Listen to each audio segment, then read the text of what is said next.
आप shake hand की बड़ी बातें कर रहे हैं कि हिंदुस्तान के खिलाड़ियों ने शेक हैंड नहीं किया। आपको इससे मैच शुरू होने से पहले का आइडिया है कि पूरे हिंदुस्तान में इस मैच का बायकॉट चल रहा था। इस मैच को हमने नहीं देखना, स्पॉन्सर भी पीछे कर लेंगे। इवन के कई लोग अदालत तक पहुंच गए थे हिंदुस्तान की कि इस मैच को रुकवाया जाए।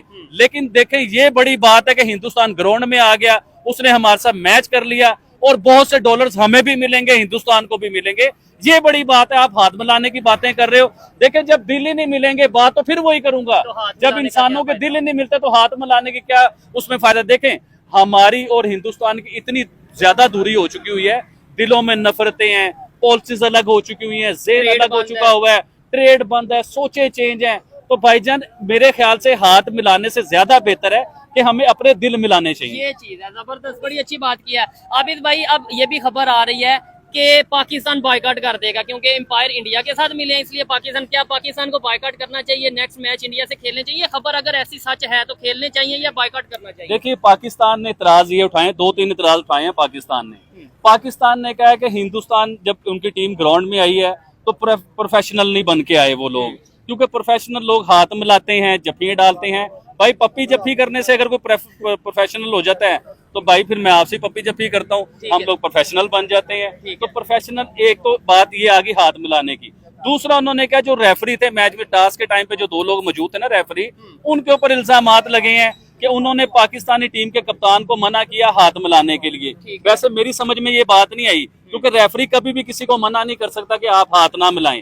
अब इसके पीछे क्या बात है वो हकीकत सामने आएगी। फिर मैच खेलना चाहिए पाकिस्तान को या नहीं? फिर उन्होंने कहा कि पहलगाम की बात की उनके कप्तान ने, जब मैच जीतने के बाद प्रेस कॉन्फ्रेंस हुई ना, तो उन्होंने पहलगाम के लोगों के नाम वो लगाई। उसका भी मैंने जवाब आपको दे दिया है कि हम भी जीत के जाफर एक्सप्रेस जो हुआ था ना, उसके ऊपर हम लगा देते। ये भी बात बीच में आ गई। तुमने क्या परेशान किया हुआ है मुझे?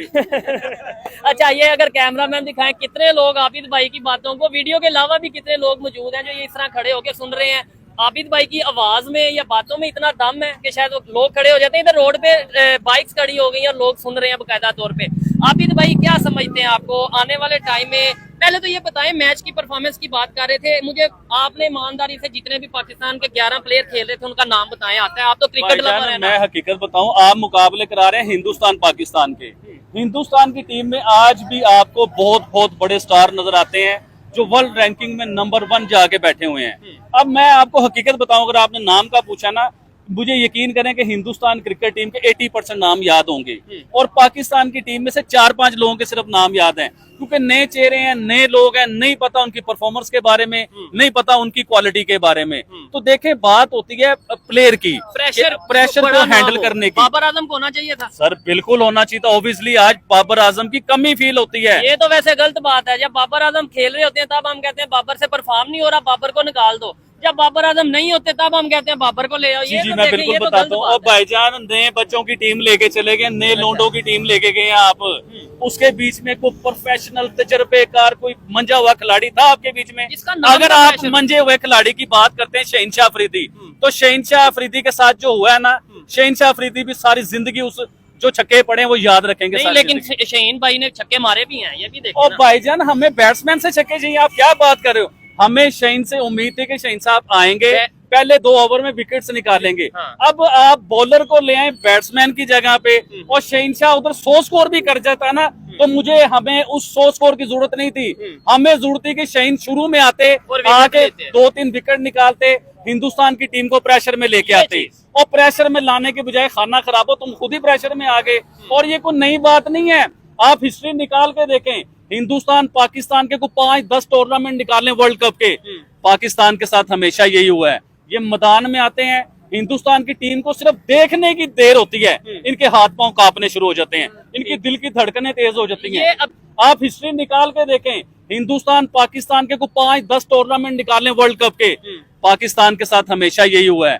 ये मैदान में आते हैं, हिंदुस्तान की टीम को सिर्फ देखने की देर होती है, इनके हाथ पांव कांपने शुरू हो जाते हैं, इनकी दिल की धड़कनें तेज हो जाती हैं, अभी की सांसें तेज हो जाती हैं। लेकिन एक वक्त था जो सच है, और देखने वाले अपनी ओपिनियन भी कमेंट बॉक्स में बताइएगा, जो सच है कि एक टाइम था जब शोएब अख्तर आते थे, एक टाइम था जब वसीम अकरम आते थे, तब इंडियन क्रिकेटर खुद कह रहे हैं कि भाई हम कांप जाते थे। भाई साहब, आराम से रिलैक्स, जरा थम जाएं, इधर ही रुक जाएं, जरा बात को आगे शोएब अख्तर साहब की भी बात सुन लें। नो डाउट शुएब अख्तर साहब जब क्रिकेट के बीच में आए, ओए। इतनी स्पीड की बॉल दुनिया में कभी किसी ने ना देखी थी ना सुनी थी, इतनी तेज बॉल। इवन के शुएब अख्तर साहब ने लोगों के हेलमेट भी तोड़े, लोगों के मथे भी तोड़े, लोगों की पसलियां भी तोड़ी, इवन के कईयों को ऐसा बॉल मारा कि वो क्रिकेट दोबारा खेल ही नहीं सके।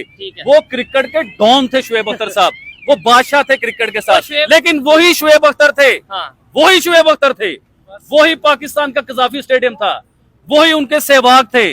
और सहवाग 2 दिन खड़े रहे हैं, 300 स्कोर कर गए हैं सहवाग साहब टेस्ट मैच के बीच में। और शुएब अख्तर साहब भाग भाग के उनका हाल पता क्या था, और सहवाग उनसे आउट नहीं हो रहे थे। शुएब अख्तर बड़ा नाम है दुनिया में, क्रिकेट की दुनिया में। मैं समझता हूँ कि अभी तक वैसा बॉलर नहीं आया, और ये दुनिया का हर क्रिकेटर और क्रिकेट को समझने वाला इंसान मानेगा इस बात को। मुझे ये बताएं, आज के टाइम में अगर ऐसा कोई नाम होता, बाबर आजम होते, तो क्या आपको लगता है कि इंडिया की टीम पे प्रेशर आना था कि बाबर आजम बड़ा नाम है यार, बड़ा एक्सपीरियंस है, बड़े मैचेस खेले हुए हैं, तो प्रेशर आना था? देखिए बाबर आजम का भी नहीं था ना? हमारे पास थे लोंडे सारे, हमें चाहिए थे, हमारे पास लोंडे, मैं लोंडे कहूंगा, हमारे पास लोंडे थे सारे। अब देखें जो यंग बच्चे होते हैं जिनकी उम्र 20 साल है, 22 साल है, 18 साल है, उनके साथ आपको मंजे हुए प्लेयर खिलाने पड़ने थे अगली टीम पे प्रेशर बनाने के लिए। लेकिन बात सुने, आपने तो उन्हें खिलाया ही नहीं यार, आपने बिठा दिया, बाहर रख दिया उन्हें। अगर